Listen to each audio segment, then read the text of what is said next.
എല്ലാവർക്കും നമസ്കാരം. ഇന്ന് ബസ് സമരമായിട്ടും ഓട്ടം വളരെ മോശമായിരുന്നു. നമ്മളെ മമ്മൂട്ടിക്ക വണ്ടിയുടെ അകത്തിരുന്നിട്ട് റെസ്ലിംഗ് കാണുകയാണ്. ആരെ തല്ലാനാണോ? മിക്കവാറും എന്നെ തന്നെ ആയിരിക്കുള്ളൂ.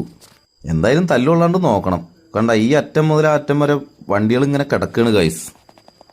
അങ്ങനെയൊക്കെ ഇരിക്കുമ്പോഴാണ് നമ്മുടെ ജംഗ്ഷനിൽ ഒരു അപകടം നടക്കുന്നത്. എന്തായാലും ആ ഡ്രൈവറുടെ ഇച്ഛാശക്തി കൊണ്ട് മാത്രം ആ പയ്യനൊന്നും പറ്റിയില്ല. ആ പാലം ഇറങ്ങി വന്ന വണ്ടിയുടെ മുമ്പിലേക്ക് ബൈക്കായിട്ടും ഓട്ടോറിക്ഷയായിട്ടും കാറായിട്ടൊക്കെ കയറി ചെല്ലുന്നുണ്ട്.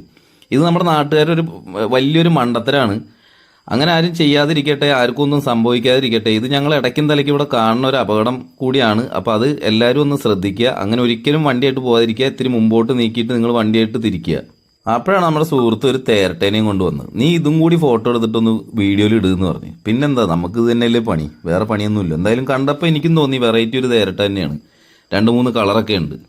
സംഭവം എനിക്ക് അവനങ്ങോട്ട് ഇഷ്ടപ്പെട്ടു. അതുകൊണ്ട് നിങ്ങളെ കാണിച്ചെന്നുള്ളൂ കേട്ടോ ഗൈസ്. എന്തായാലും 2-3 ലോക്കലൊക്കെ ഓടി വിഷമിച്ച് ഇങ്ങനെ നിൽക്കുമ്പോഴത്തേക്ക് ഞങ്ങളുടെ നാട്ടിൻ്റെ അടുത്തേക്ക് പന്താവൂർ പാറയ്ക്കൽ എന്ന് പറഞ്ഞ സ്ഥലം, ഇതിൻ്റെ വീഡിയോ നേരത്തെ ഇട്ടിട്ടുണ്ട്. അപ്പോൾ അവിടേക്ക് ഒരു ഓട്ടം കിട്ടിയപ്പോൾ പിന്നെ ഞാൻ ഇനി അങ്ങോട്ട് പോകണില്ല. കാര്യം ഇനി പോയിട്ടും കാര്യമില്ല. പിന്നെ ഇനിയിപ്പോൾ നാളെ ഭാരത ബന്ധുവാണ്. അപ്പോൾ എല്ലാവർക്കും ഹാപ്പി ബന്ത് ഡേ. എല്ലാവരും എൻജോയ് ചെയ്യുക നാളെ. ഓക്കെ, നന്ദി, നമസ്കാരം.